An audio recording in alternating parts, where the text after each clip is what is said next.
So Greg Kading, thank you for coming by. My pleasure, Vlad. So how long were you working for the LAPD? I was with the LAPD a little over 22 years. I had 25 years in law enforcement. I had transferred from another agency in Southern California over to LAPD back in the mid-1980s. Okay. And how did you end up getting involved in the whole Tupac case?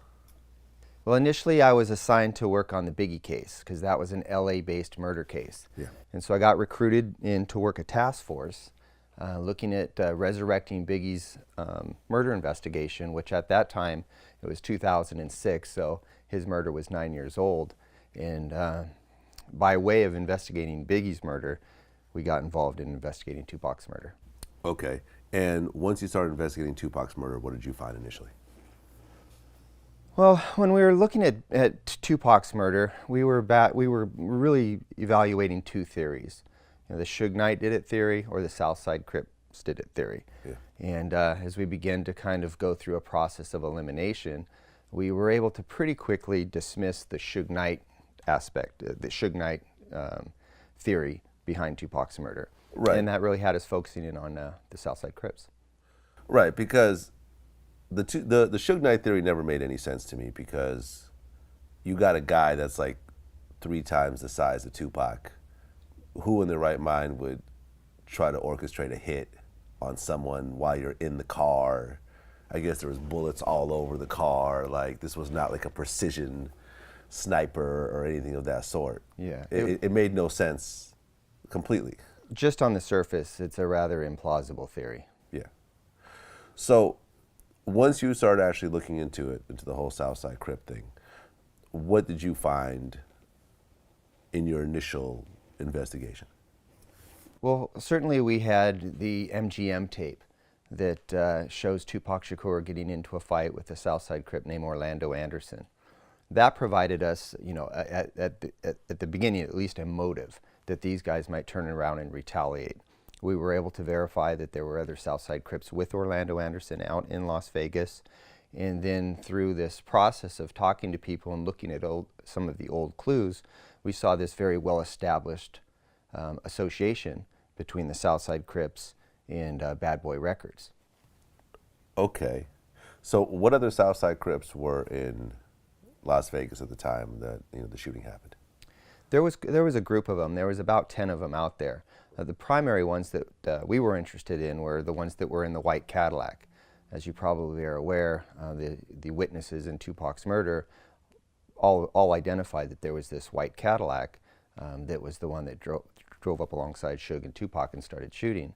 So we were primarily interested in the occupants of the Cadillac. We were able to identify them as Dwayne Keefe D. Davis, a guy named DeAndre Smith, another guy named Terrence Brown, and lastly Orlando Anderson, which was the one that Tupac had been in a fight with earlier. Okay.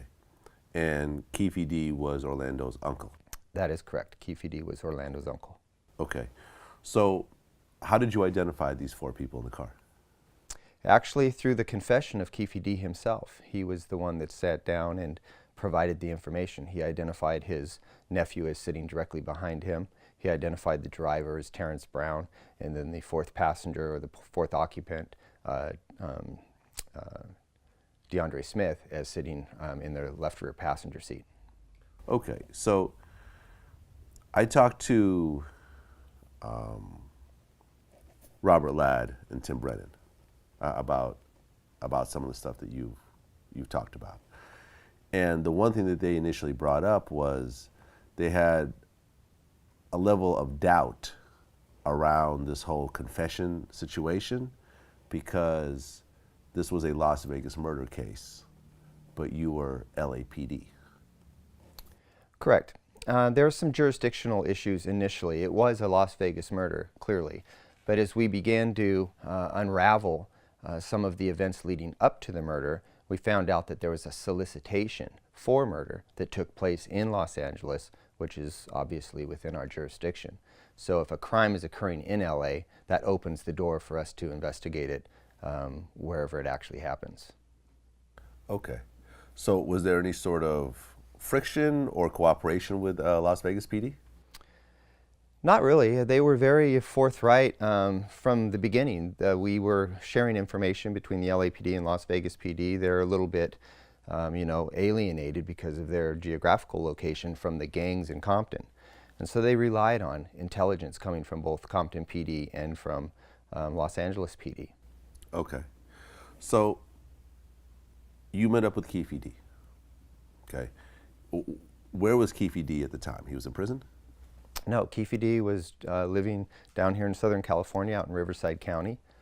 When we initially met up with him, we just went to his house and met him on his own property, informed him of some of the charges that we'd built up against him during a long drug investigation.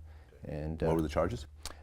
Distribution of PCP, distribution of large amounts of cocaine, and wiretap investigations, which are these electronic crimes. Okay. Oh, what kind of wiretap crimes were you? Using a public utility in order to commit a crime. Okay. So there's a lot of little technical, white-collar type of crimes. I see what you're saying. So you guys just basically showed up at Keefe D's house? That's correct. Okay. Was it you and another officer? It was. It was me and my partner, Darren Dupree. Okay. So you just knocked on his door unannounced? That's correct. We actually, the garage door was open. He came outside and we encountered him initially right in his driveway. What was the sort of initial reaction when two cops suddenly show up at your door like that? I can't speak for him. I mean, Keefe D, comes from a long history of criminal activity and police encounters. So it wasn't his first rodeo. But I'm sure he was quite curious as to why we were there. Okay. So when you initially started talking to him, how did you sort of present the information to him? We sat down in his garage and we explained to him that we had been conducting a long-term covert operation, looking at him and others, members of his family even, in a big drug trafficking ring. And once he realized we knew what we were talking about, we were dropping names and talking about events that we witnessed, then he knew that there were some serious problems. Now, why did you go to his house as opposed to bring him in? We had, that was our kind of strategic approach, was, we knew that we needed him to talk. And so we wanted to be as cordial initially as we could. We wanted to give him the opportunity to evaluate what we're telling him and then make a decision whether or not he wanted to cooperate. So immediately we advised him, get yourself an attorney and meet us down at the U.S. Attorney's office and let's talk this out. Okay. So he went and got an attorney? That day, we met that afternoon in the United States Attorney's office. Okay, so that's pretty quick. Immediately. Okay. So when you met up with him, was he, when you initially gave him all that information about all the surveillance he did and everything, was he pretty shooken up, or? You could kind of see the wheels turning in his head. I think, he's a sophisticated, smart guy as far as street crimes go. So, he knew that we weren't bullshitting, and he had his back up against the wall. So, I think for him it was just one of these, aha moments. So he went and met with you at the U.S. Attorney's office. And was there a deal that you offered him at that point? It's not a deal, it's an agreement. It's known as a proffer agreement. And he's given the opportunity through a agreement between his attorney and the United States Attorney to evaluate whether or not it's in his best interest to cooperate. And so that was the arrangement, that he would sit down and tell us everything we wanted to know about anything we asked, and that he had to be entirely truthful, or else he would be charged, not only for the drug crimes, but for potentially his own confession. Okay. So he sat down with you and started confessing? That's correct. How long did he talk for? Well, we had multiple interviews. It wasn't just one time. We sat down and spoke a variety of times on a variety of different topics. But specifically the Tupac and Biggie cases were the ones that we were the most interested in. So we spoke for hours over a long period of time. Keefe, today what we're going to do, we're just going to go over with a fine-tooth comb the Las Vegas incident, because we're going to draft up our report as regarding that specific thing. and then we're going to cover a few other things, but we do have to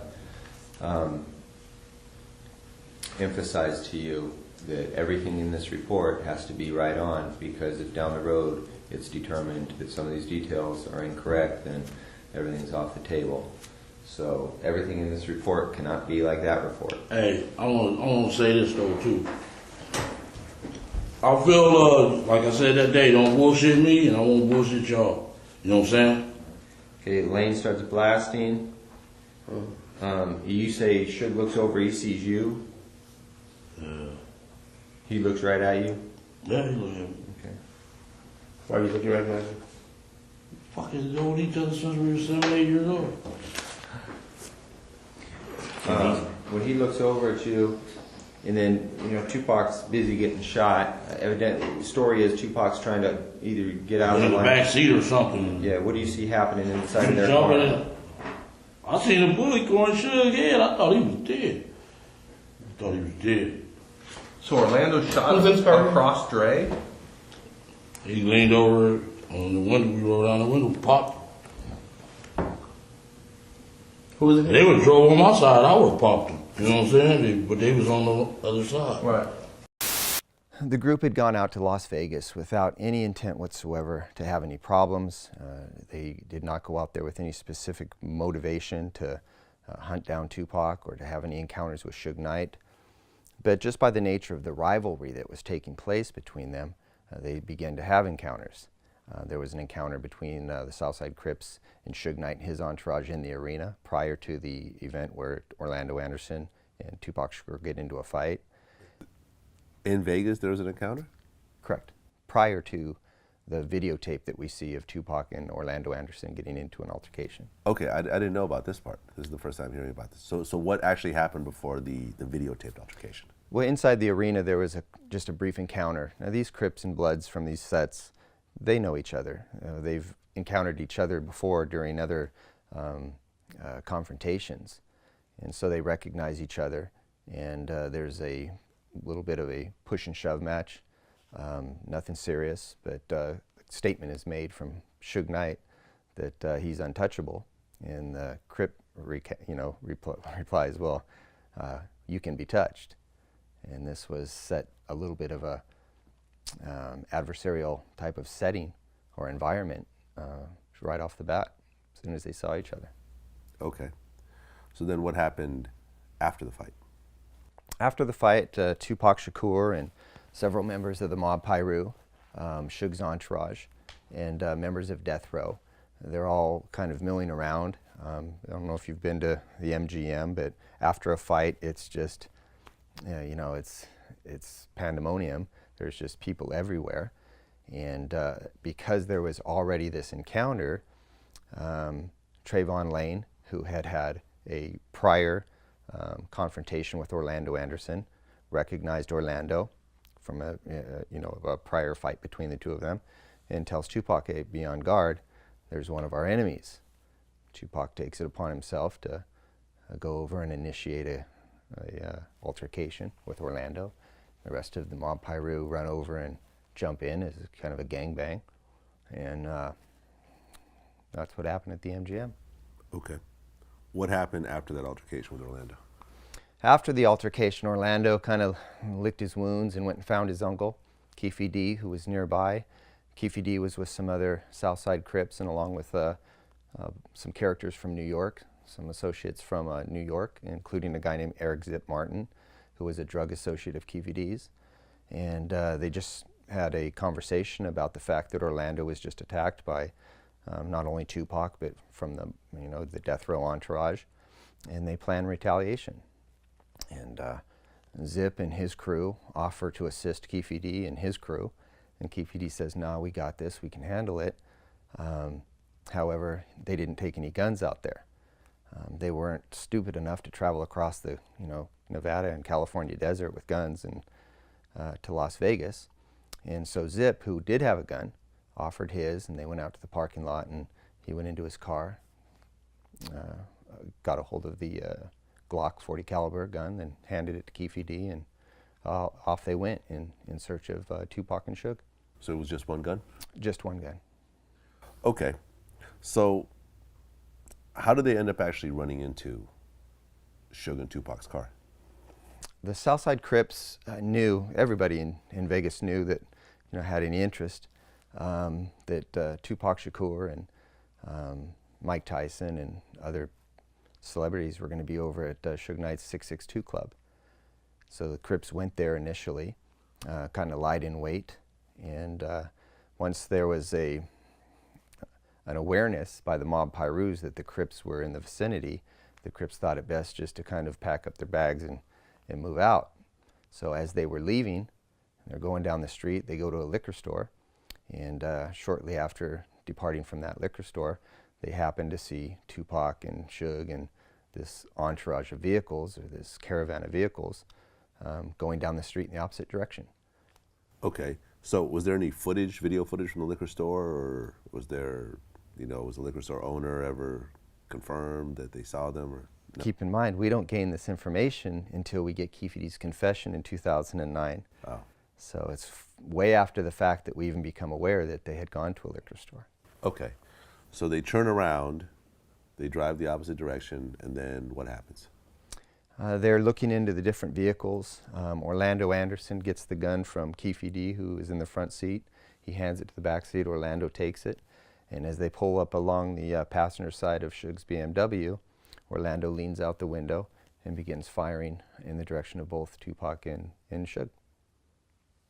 Okay. And then what happens next?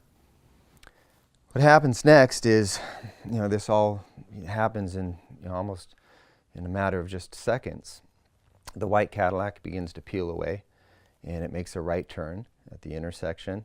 There's some females that are in a convertible Sebring who duck down because they hear the gunfire just over their shoulders and behind them. They also try to make a right turn at that intersection. They almost have a collision with the white Cadillac.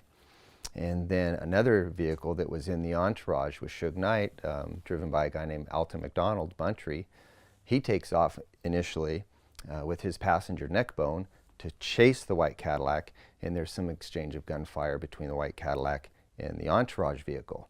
Meanwhile, Suge Knight is trying to, react to this whole thing, get out of that immediate kill zone, and he does a U-turn in order to go the other direction. Okay, so how many shots were fired at Suge's car? According to the reports, there's two. There's two claims. It was either 7 or 9. So depending on whether you want to count shell casings or whether you want to count the number of times the vehicle's hit, there's a variable there. So the vehicle was hit 7 times? Correct. So they basically just unloaded the clip, more or less? No, a 9mm Glock carries, more rounds than that. Okay. How many rounds in a 9mm? It depends on whether it was a subcompact or whether full size, but upwards of like 13 rounds. Okay, so half a clip, more or less. Correct. Okay. And the shots are all over the car? Yeah, they are. They go from the back, to the door, right outside of where Tupac's seated, and then also some from the kind of a front direction, like through a windshield. Okay. Tupac was hit how many times? Tupac was hit 4 times, I believe. And Suge was hit? Suge took a wound to the back of his head, and supposedly there's a metal fragment still inside of the base of his skull. It's undetermined whether or not that's a bullet fragment or whether it's a fragment of metal that came from, the shrapnel of metal in the car. Okay. So the white Cadillac takes off. Suge makes a U-turn and tries to get the car out of the area. So someone from the death row entourage started to chase the white Cadillac and shoot at it? Very briefly. Very briefly. How many shots were fired, do you know? Well, we know that the vehicle that was giving chase, the Toyota Supra that was driven by Alton McDonald, it suffered at least one gunshot wound, to that vehicle. There was a bullet that went into the door of that car. So we know that Orlando shot at least once behind him and hit Buntry's car. How many shots that neck bone may have shot downrange, we just don't know. We don't have that information. So Orlando's car shot back and hit the car from Suge's entourage. That's correct. Did anyone get hurt or actually get hit, or was it just the car? Just the car. Just the car. And then another parked vehicle was also struck. Okay, so it was multiple shots there, basically. So it was just a full-blown shootout at that point. Right. Okay. How far did Suge get before his car stopped? Approximately 1 mile. From the initial crime scene to the secondary crime scene, it's about a mile. Okay, and what happened after the mile? His car came to rest. Obviously, there's a law enforcement response to all of this. They get there. They begin to, immediately evaluate the situation. Suge's car is damaged, almost to the point where it's disabled, and the cops begin to try to figure out what had just taken place. They are trying to, get the things under control. They don't know if Suge Knight and the rest of the guys in this group are the suspects, are they victims, are they armed, are they not? So, initially there was some apprehension on behalf of Las Vegas PD, not knowing exactly what they were dealing with. Ultimately, they summoned an ambulance who came and took Suge and Tupac to the hospital. Okay. Now, what happened when Las Vegas PD started to question the people in the vicinity? It was a typical gang type of investigation where you just don't get a lot of cooperation. There was, the initial crime scene, remember, is now a mile down the road off of Koval and Flamingo, and most of the witnesses have gone away. People aren't just sitting around waiting to see if the police are going to come, because it's not like they were directly involved. So police began to question people, and you just didn't get a lot of cooperation. Yafu Fula and members of the Outlaws, who were in the vehicle behind Suge, along with Tupac's bodyguard Frank Alexander, they give brief descriptions. White car, multiple occupants, white Cadillac, and a guy with a gun, hanging out the window. But that's about the extent of it. No license plate, no positive IDs, and so that was the type of information Las Vegas was dealing with. Now, what did Suge say? Suge didn't initially cooperate. It took quite an effort to get him to come into the station. He was at the hospital that night. He did not cooperate at the hospital when the cops went over there to interview him. Ultimately, after repeated requests to come to the station, he showed up with his attorney, but he was very evasive, didn't provide any valuable information, and just basically says didn't know what happened.